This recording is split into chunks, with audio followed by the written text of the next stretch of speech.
Kota Palembang kembali dipercaya menggelar event olahraga internasional.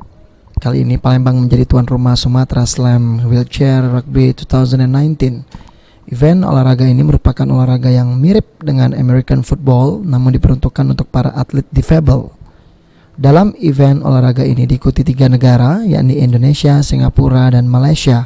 Pemerintah Provinsi Sumatera Selatan yang dalam hal ini diwakili Asisten 1 Bidang Pemerintahan Ahmad Najib mengapresiasi kegiatan olahraga yang tertuju pada kaum difabel.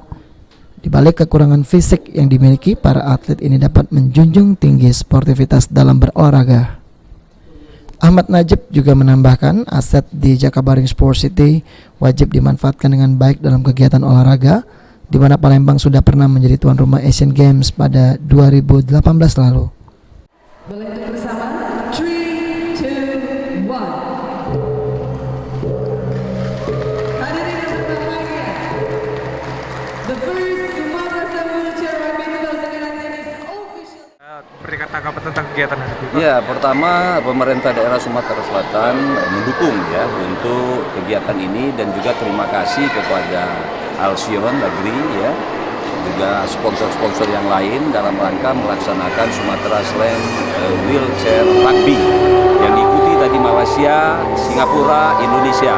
Nah, tentu ini menjadi satu bagian yang kita terus kembangkan, karena ini atletnya atlet difabel dengan semangat yang tinggi, sportivitas yang mereka junjung, menunjukkan bahwa olahraga itu bisa menyatukan, bisa memberikan rasa bagaimana kejujuran, menghargai sesama bangsa, dan lebih dari itu Asian Games yang lalu ini juga bisa bagaimana aset-aset yang ada di Jakabaring Sport City ini terus bergulir dimanfaatkan untuk event internasional.